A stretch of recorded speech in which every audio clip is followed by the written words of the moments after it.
حضرت عمر رضی اللہ تعالیٰ عنہ ایک دن دوپہر کے وقت گھر سے باہر تشریف لائے اور انہوں نے اپنی تلوار لی اور بڑے غصے میں چلے جا رہے تھے اور کہتے ہیں میرا ارادہ تھا کہ میں محمد صلی اللہ علیہ وسلم کو نعوذ باللہ قتل کر دوں گا۔ تو راستے میں قریش کے ایک آدمی ملا، کہنے لگا عمر کہاں کا ارادہ ہے، بڑے غصے میں نظر آ رہے ہو۔ تو کہنے لگے کہ میرا ارادہ ہے کہ آج میں محمد صلی اللہ علیہ وسلم کو نعوذ باللہ قتل کر دوں اور ان کا قصہ میں تمام کر دوں۔ تو کہنے لگا کہ بھائی تو جا رہا ہے وہاں پر، لیکن سب سے پہلے تو اپنی بہن کی اور اپنے بہنوں کی تو خبر لے لے، وہ لوگ بھی مسلمان ہو چکے ہیں۔ یہ سننا تھا کہ بڑے غصے میں اپنے بہن کی گھر کی طرف تشریف لے کر جا رہے ہیں۔ اچھا پہلے ہوتا یوں تھا، کیونکہ جو بھی مسلمان ہوتا تھا کفار ان کو بڑی تکالیف دیا کرتے تھے، تو رسول اللہ صلی اللہ علیہ وسلم کا معمول یہ تھا کہ جو نیا مسلمان ہوتا تو کسی ایک صحابی کو جو ہے وہ ان کے ساتھ کر دیتے، جو ان کو احکامات کے بارے میں بتاتے، اسلام کے احکامات کے بارے میں بتاتے اور دین ان کو سکھایا کرتے۔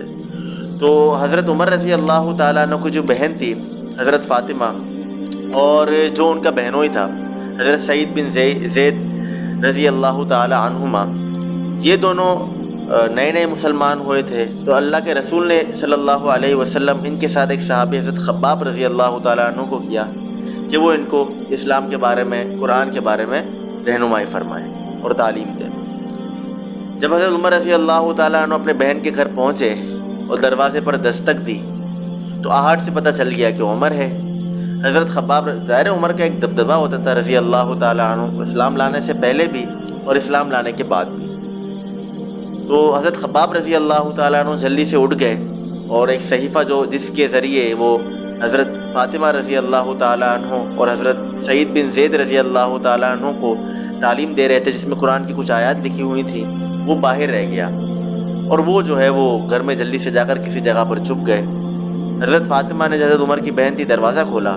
دروازہ کھولنے کے ساتھ حضرت عمر رضی اللہ تعالیٰ عنہ اپنی بہن اور اپنے بھائی پر چڑھ دوڑے غصے میں اور کہنے لگے کہ مجھے ایسا پتہ لگا ہے کہ تم لوگ بے دین ہو گئے ہو، مسلمان ہو گئے ہو، اور یہ اندر سے آوازیں کس چیز کی آ رہی تھی؟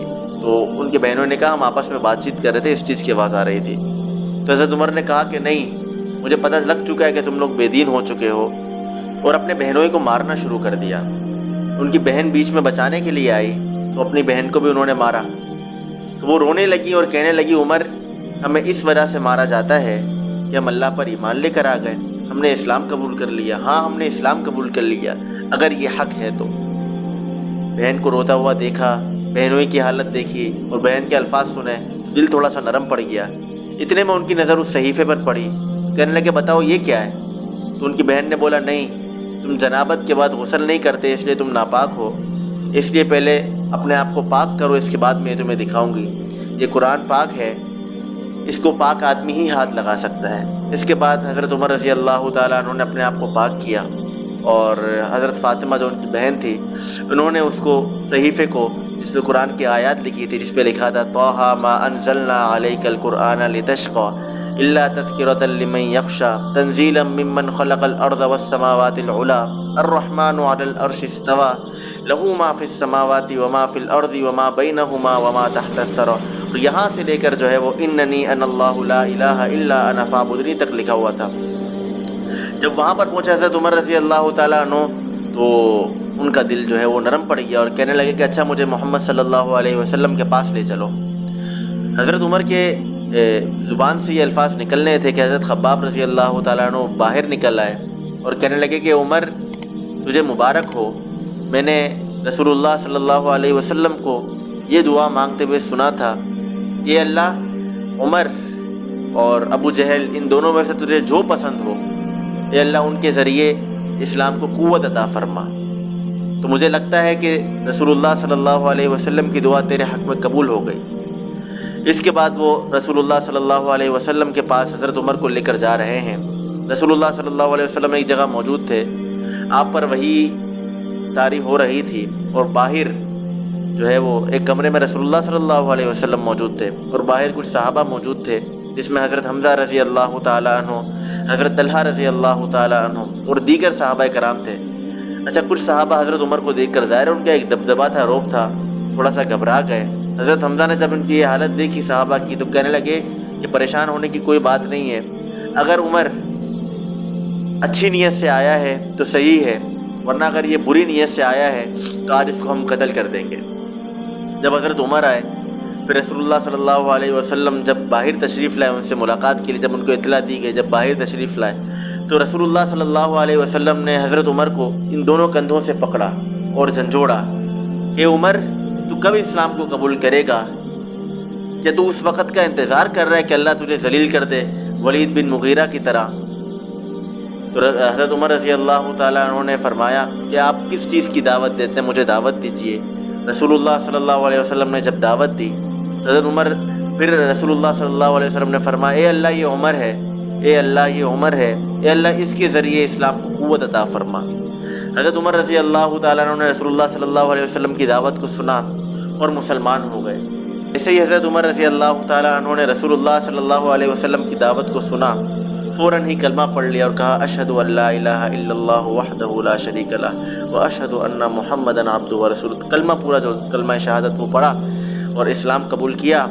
حضرت عمر کا اسلام قبول کرنا تھا کہ صحابہ میں خوشی کی لہر دوڑ گئی اور سب نے نعرہ تکبیر کہا اور بآواز بلند کہا۔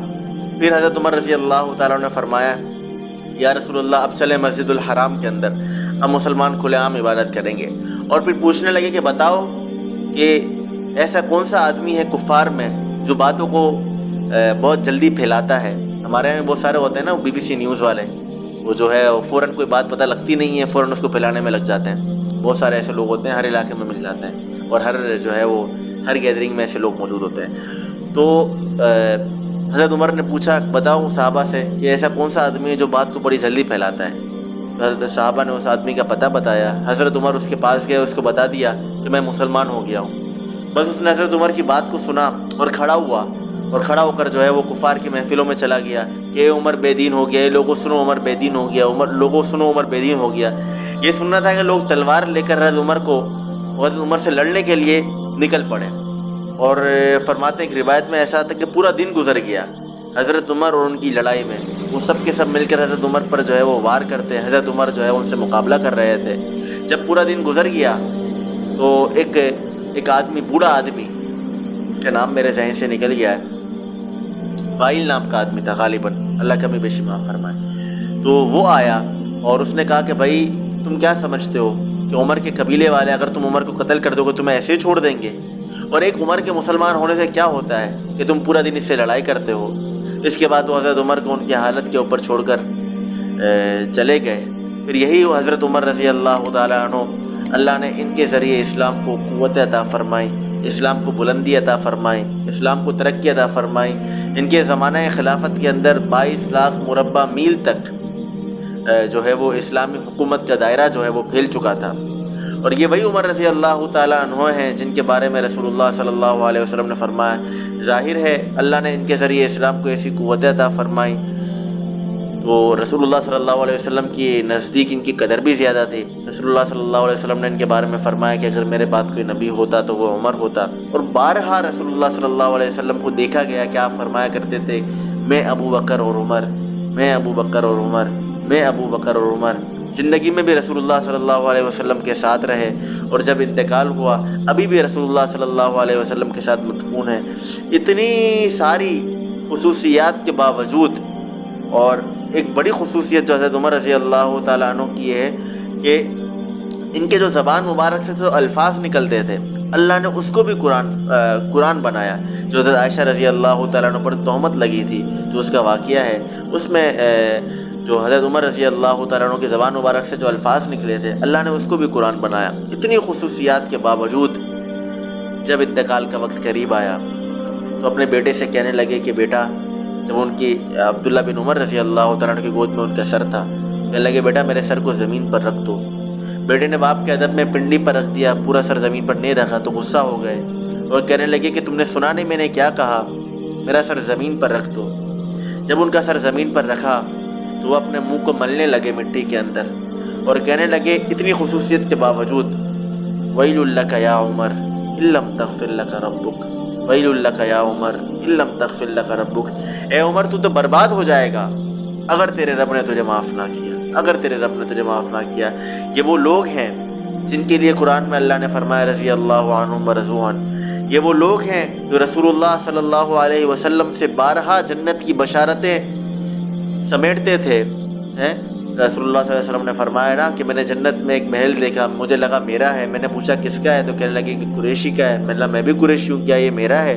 تو فرشتے نے کہا نہیں, یہ عمر بن خطاب کا ہے. تو بارہا رسول اللہ صلی اللہ علیہ وسلم کی زبان مبارک سے جنت کی بشارتیں سمیٹنے کے باوجود آخری وقت کیسا ہے, انتقال کے وقت کیسی فکر ہے, آخرت کی کیسی فکر ہے, کیسا خوف ہے. ان کا ایک قول آتا ہے, واللہ عالم اس کی سند کیسی ہے, کہ قیامت کے دن اگر بولا جائے کہ تمام لوگوں کو چھوڑ کر ایک آدمی ایسا ہے جو جہنم میں ڈالا جائے گا, تو مجھے ڈر ہے کہ کہیں میں وہ آدمی نہ ہوں. اور تمام لوگوں کو چھوڑ کر یہ کہا جائے کہ ایک آدمی ہے جس کو جنت میں ڈالا جائے گا, تو مجھے یہ امید ہے اپنی رب کی ذات سے کہ شاید میں وہ شخص ہوں. تو اتنی غم, اتنی خصوصیات, اتنی جنگیں لڑنے کے بعد, اتنی تکلیفیں, اتنی پریشانیاں اٹھانے کے بعد جب اختتام کا وقت آتا ہے, جب موت کا وقت قریب آتا ہے, تو ان کی یہ حالت ہے. آج ہم اپنی زندگیوں کا جائزہ لیں, ہماری زندگی کیسی ہے, ہمارے حالات کیسے ہیں, ہمارے معاملات کیسے ہیں, ہمارے اعمال کیسے ہیں, اور ہمیں آخرت کی فکر کتنی ہے. کیا جنت کا شوق ہم میں ہے, کیا جہنم کا خوف ہم میں ہے, کیا قبر کا جو آگے مرحلہ ہم پر آنا ہے, کیا فکر ہمیں اس کی ہے, کیا اللہ کو جو ہم نے اپنی زندگی کا حساب کتاب دینا ہے, کیا اس دن کی فکر ہمیں کوئی ہے. اللہ تعالی ہم سب کو عمل کی توفیق عطا فرمائے. وآخر دعوانا ان الحمد للہ رب العالمین.